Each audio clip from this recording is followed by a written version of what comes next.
Parlez-Vous Anglais with Aitch. Yo, yo, you guys, it sounded like you guys were like going toe to toe for a minute, man. It's like you guys were going at each other. It's deep. Hey, yo, it's DJ Semtex, Capital Extra. Right now, got greatness in the building. Got my man Headie One. What's going on, man? How you doing? Great, man. I'm great. How you feeling right now? I'm feeling good. Right. Good energies and that. Yeah, everything's flowing nicely. The lockdown affected you or anything? It made me put on weight and that.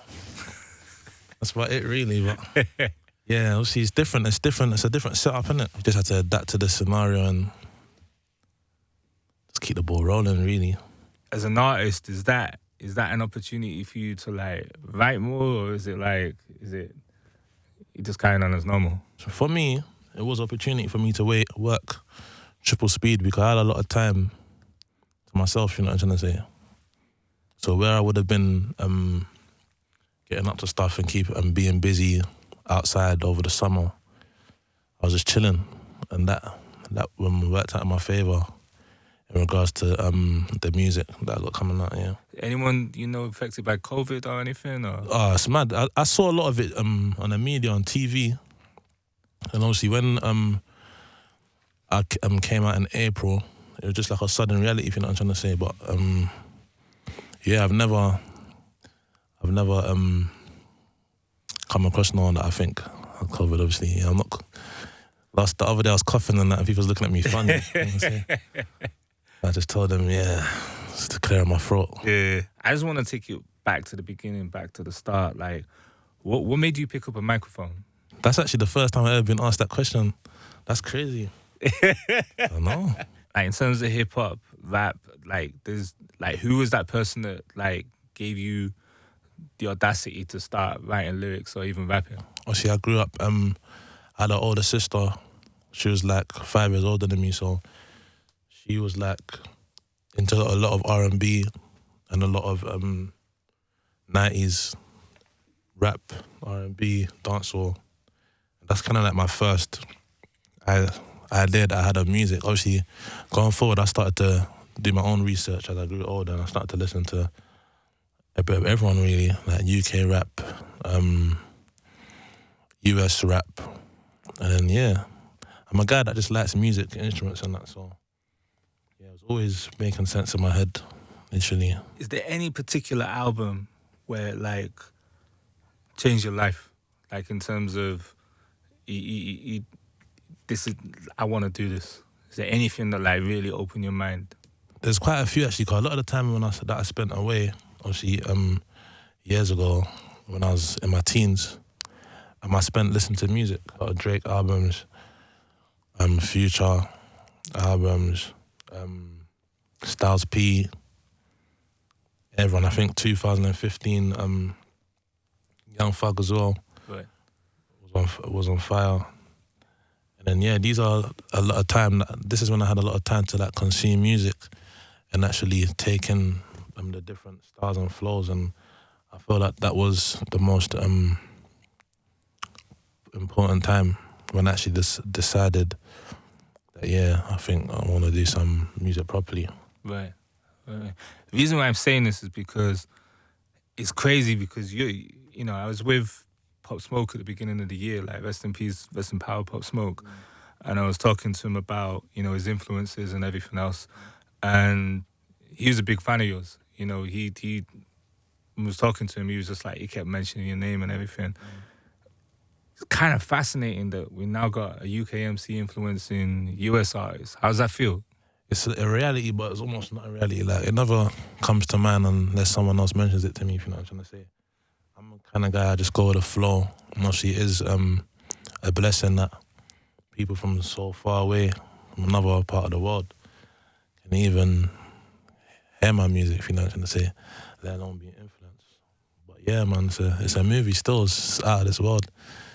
It's crazy. It's crazy. How did it feel when you first heard the Pop Smoke Armed and Dangerous track? Because he was obviously spitting over your track. Yeah, it was lit. Obviously, it was the 808 mellow, wasn't it?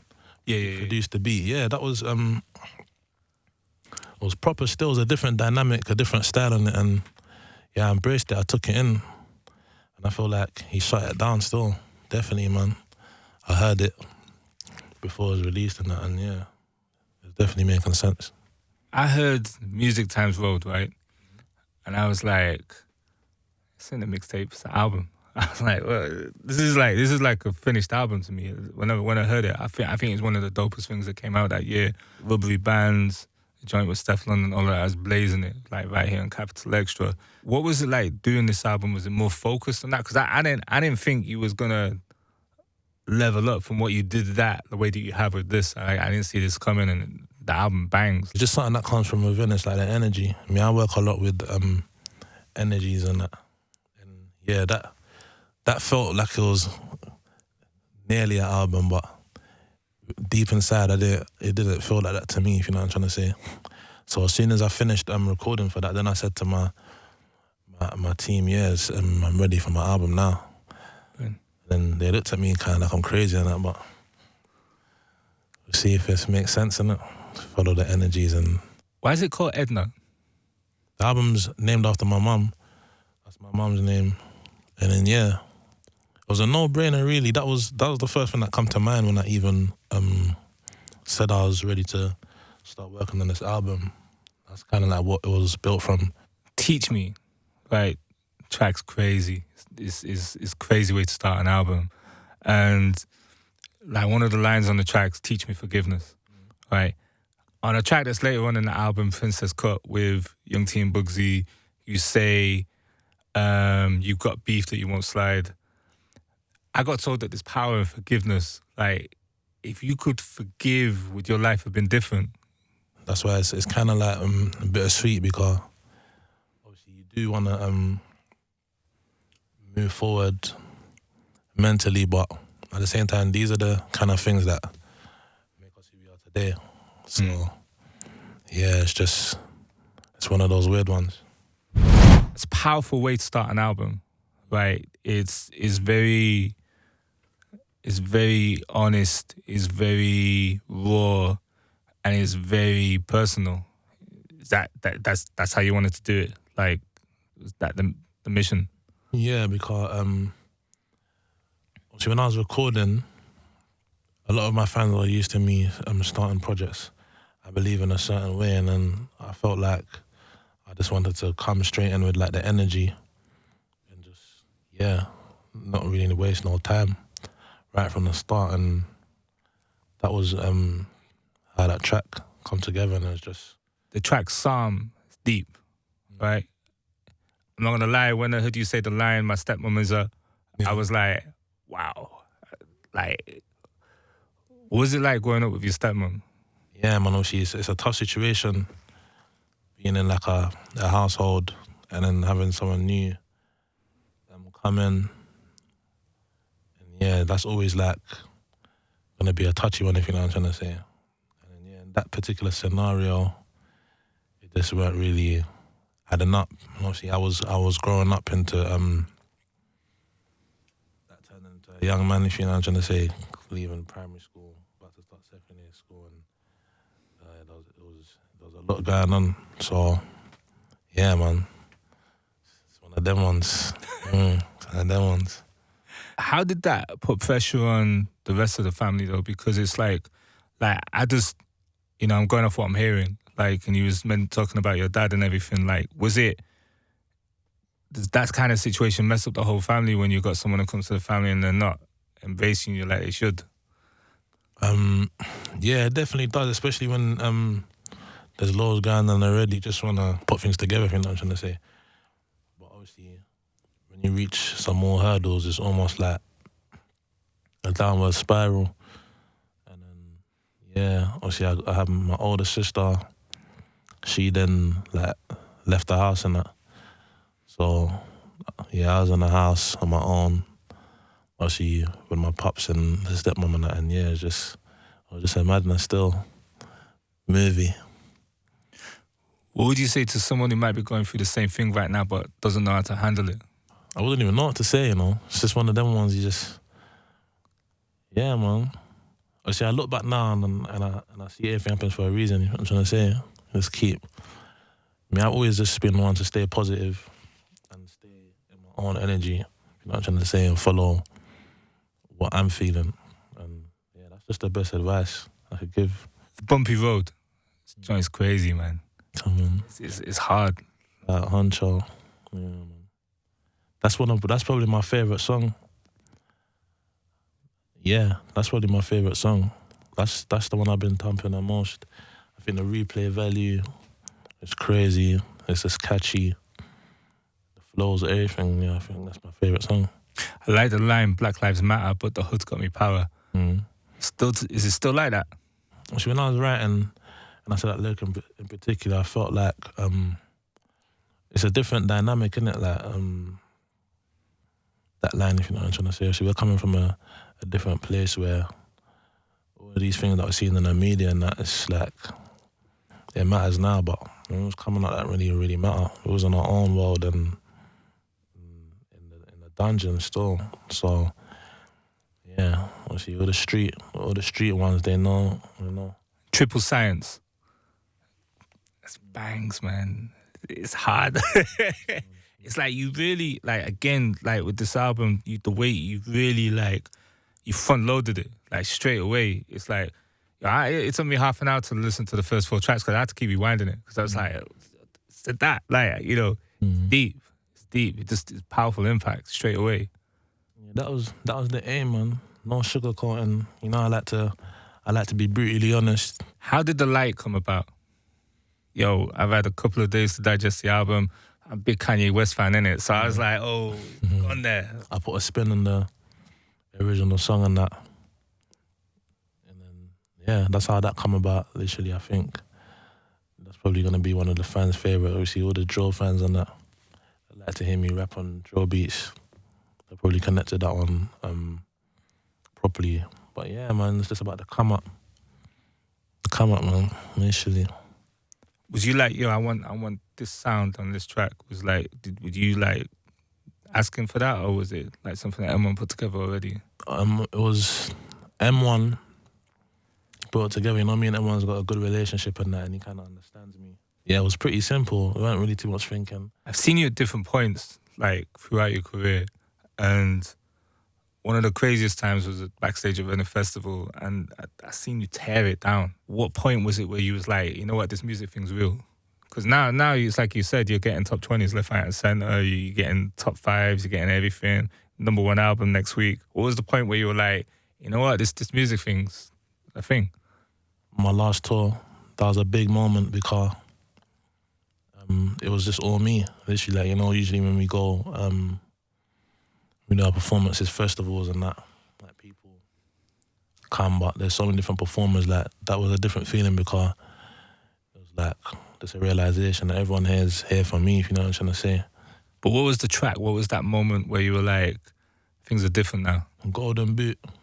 That's when I was really enjoying making music. How did Any Different come about? I was in the studio with Fred again. We were getting like some recording done. I remember he played a beat to me. And the first one that said that to me was the bass and the sample. You know me, I'm a fan of different sounds. When he played that to me, I just put down the verse on it. I felt like I wanted to get some people that could relate. Me and AJ had been reasoning for a while about connecting and making music and that, and then I just felt like that was the right song and the right time. And obviously I worked with Stormzy on his album and that, so. You think he was gonna do what he's done? I don't really think about them kind of stuff, you know. I don't really put targets and, like, I just, once the music is released, it's like, it's out in the atmosphere and I'm happy. Just icing on the cake and my belly's rumbling. The beginning of the year, you was locked up. Yeah. It's looking like you're gonna have a #1 album next week. We'll see I'll say it. We'll see how it goes. No, I'll say it. You know, from the beginning of the year to where you are now, did you ever think it was gonna plan out like this? Like I said before, I just work with my energy and yeah, man, I felt like I just had an outburst building up inside. I was saying to my managers, yeah, when I get out of here, I'm just gonna do this album. So I feel like I've been building up from then, even when I was locked away. And yeah, it's mad. I feel like when you work on your energies and your energy is right, like there's nothing that can stop it. And that's a strong belief of mine. And that was the plan. even when the situation was negative, if you know what I'm trying to say. Yeah, we're here now. How you gonna celebrate tonight? Well, we got this 10 o'clock curfew. So I'm feeling like a school kid right now. I'm just gonna be at home with probably just some close ones, family and friends, and just, chill out, man. Right. Be thankful and just have a drink, you know? Mainstream rapper, another banger. You say in the line, Labour and Conservatives, I don't have a preference, all they consider is 2/3 of a sentence. Like, do you pay attention to politics, or are you just like louder? Yeah, I don't pay attention to politics. I just see a picture of Boris Johnson every once in a while. I'll be honest, I don't vote. I've never voted in my life. I've never had a job in my life. You know what I'm saying? So all of them kind of stuff is, you only hear about it when you watch the TV, innit, really, where I'm coming from. And that's why I feel like that line kind of says it all, really. On my side of things, that's all that really affects us. That's all we're worrying about when they're going into these, what do they call it, elections and competitions and that. We just worry about if we're going to be getting longer sentences, or if our friends can come home sooner than the time that they've been given, if you know what I'm trying to say. Don't Rush, crazy. It's a quarantine classic. It's a global hit. It's done a lot of big things worldwide, broken records, and you know it's one of the first records by UK rap artists to pop off in America like that. There's been certain MCs who come before you, but no one's had a track that's done what that's done. Like, and shout out to everybody listening. Shout out to everybody on YouTube, like in the comments. No, did this. Nah, it's a fact. Did you feel the impacts from that? Like, I didn't. I'll be honest, because I was away. When I was away, we released a song at the end of last year. She shouted on T Bugsey.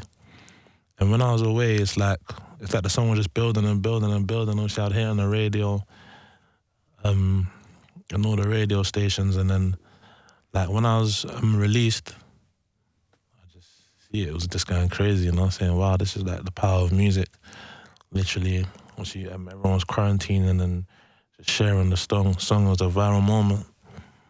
And yeah, man, I'm happy for young T Bugsey as well, man, 'cause I feel like musically, they're one of the best, or, and yeah, man, I was more happy for them, if anything. you're actually influencing US artists. Like, I get it. I speak to US rappers all the time, and they're like, yeah, Headie One, you know. Like, it's like your name comes up all the time. And then, but with Pop Smoke, he was like, that's the guy that I listen to, and the impact you're having, it's mad. Just stay working, man. Stay working, stay pushing out the good vibes and that. Now we stay, and it all comes back in a full circle, innit? Feels like you're gonna do it again with Princess Cuts, though. Yeah, that one we're always laughing about. We're upset we can't go hit the clubs and that. You know, that one's due to jump off and that in the clubs, but yeah, man, filming the video was fun as well. It was lit. Yeah, man. Shout out Young T and Bugsey again. The white suit suited you. It did, didn't it? I think I made it look good, boy. I can't lie, the girl was rating it still. I was rating it. I can't start coming out of more white suits and these things, but yeah, man, all white affair. How did you connect with Drake? Like, how did that come about? Because you clearly influenced him. Like, you can hear it, like, from the flows before and everything. But like, how did it get to a point where you were both on the same track? It was during the quarantine. He just reached out to me, man. I had a lot of time in my hands to work at the studio at home and that, so we was just enjoying the moment, just going back and forth and just having fun with it at the same time. Just a blessing to be able to do that with one of my favourite artists, you know what I'm trying to say. Before I used to listen to all the Drake albums and that when I was incarcerated. So yeah, it was crazy to just be reasoning on a normal level. Did you guys like get technical about the flows? Was you like, yo, I like what you did there, or I like that part there, like, or maybe you should swap that? Were you going back and forth like that? We was going back and forth. It was funny because it's like he was surprising me each time. You know what I'm trying to say? I'm hearing certain lyrics and I'll be like, yeah, I need to go pattern out my thing. So yeah, it was kind of like Clash of the Titans, but I think he did one. He won with the Arabic. Back one day, you see, innit? So what about the line, Chubbs might jam this youth for a chain and give it to a sweet one, call that my jammer? Were you like, yo, Drizzy, what's going on? Nah, it's music, innit? It's music, man. Literally, that's all it was. Like, I just heard it and thought, yeah, music. In music, this happens to me a lot of the time. Like, people say, oh, did you hear what this person said and this song and that song? But I don't really pay none of it no attention because it just is what it is, really. You know how the fans are. Looking for something to grab onto. And then, yeah, man. So just let people do their thing and think what they want. Obviously, we know, innit? We know. And I feel like that's the same thing with that line. Just feel like it's just the song's lit, innit? Actually, that's all that matters. That's all that matters, boy. Another crazy joint on the album, Hear No Evil, Headie and Future. Like, how did that come about? When I was listening to the production, it just had that written all over it. I just felt like it would be a blessing to connect with him as well. And yeah, he made it happen, man. He come true with the 5 verses and that. I'm lit. Was it a DM thing, or was it like you seen him in the show? He's a fan of what's going on out here, artist-wise and everything.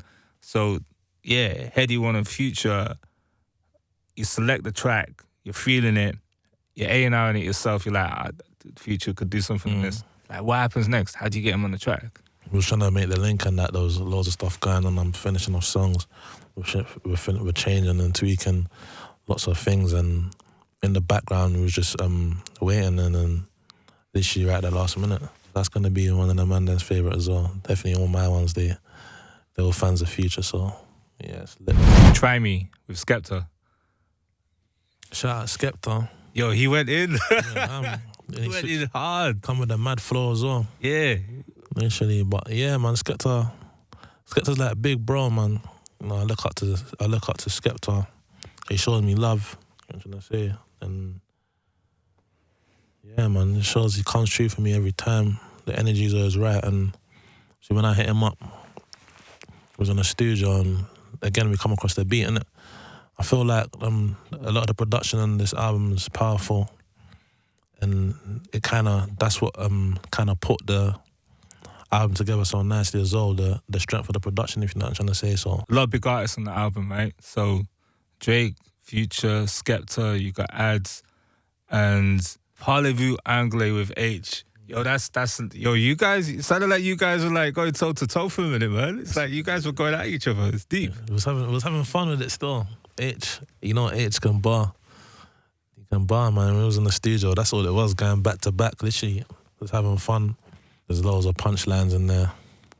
Yeah, it's a bit of banter in there as well, but yeah, man, it's a movie still. Shout out Aitch as well. So you guys are in the studio together. You was doing that? In the studio, literally just going back, just chilling, going back to back. One 8 bar, I think 8 bar. Were you like, yo, I got this, and then he's like, yeah, I got this. You going like round for round, or it was literally like round for round. It was like a boxing match. Yeah, like a boxing match in there. He was just going and doing his thing, and then I'll be like, yeah, that was cold. Go and do my thing, and then yeah, literally, I feel like the talent was really shining through when it comes to obviously lyrics and that on both ends, and yeah, made the best man win, boy. How long did that take? Was it one of them? Was it done in the night, or was it like? It was done in the night. It was done in the night, man. It was done in the night. It was quick. It was just vibing, you know, the drinks and that. Kicking back up to the man, and yeah, man, it's come together so smoothly. I feel like, obviously, the type of production that's really my comfort zone as well. You know, Aitch is versatile, can jump on all different kind of beats. The track's called Parlez-Vous Anglais. Like, you familiar with the French drill scene? Like any of the artists that are popping off out there right now? I know a few, but I'm terrible with names and that, you know. Yeah. I'm terrible. I was watching a sick one the other day. None of the man names in it. They would have shown me, but I was watching a sick one the other day. And it's definitely lit out there, you know. Paris is one of my favourite cities as well, so. Shout out to Gazzo, shout out to Freeze Corleone. But it's crazy to see like our sound influencing worldwide. The German drill, you got Australian drill, you got like Ghana drill. Like that's gonna be a thing in a minute as well. It's dope. Crazy. Yeah, it's definitely, man. It's a good feeling to actually watch, if you know what I'm trying to say. Everyone just jumping on the beats. It's also big for the producers as well because the sound's becoming more international. I love to see it still. What's the most important track to you on the album? I got a different favourite song depending on what mood I'm in. Which I said before, Bumpy Ride is one of my favourites, but the most important to me, I'll say probably is the intro. How do you think your mum would feel about the album? I think she would have been happy that it's named after her, but she's gonna be listening, look for a sign, get a good feedback, and no. It's Black History Month this month in the UK.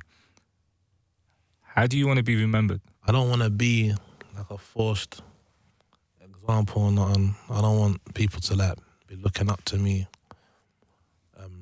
and that like with all this social media stuff, like, you know what I'm saying? I'm not really into all of that. I just hope that people just recognize the come up from everyone, really. You know what I'm trying to say? Energy, man. I just want to be remembered for the great energy. It just comes from within, if you know what I'm trying to say.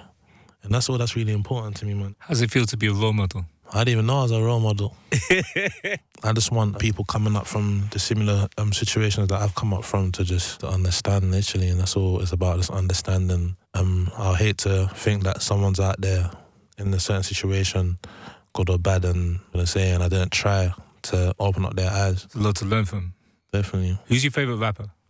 That changes quite often as well, you know. For all the reasons that matter, I'd probably say Drake. Obviously the versatility. On Not Only You freestyle, is there anything that you learned from him? One thing about him, he has great energy and good vibes, if you know what I'm trying to say. Just follow your instincts. In our generation, things are just a bit too much. People think too much, people do too much. And then, that's one thing that I kind of learned from him, is just be steady, man. Just chill out, it's going to be all right, you know what I'm saying? Is there anything you want your fans to know? I want the fans to know that I do love them. You know what I'm trying to say? Differently. I feel like I connect with them on a personal level, and I don't really say it enough, you know what I'm trying to say? Obviously, I'm here, I'm just doing me. I tell the story, and I appreciate that they just, they take it in. I know not everyone's from the same circumstances. You feel me? But yeah, man, we're coming up together, and progress, one step at a time. We keep moving forward as a collective.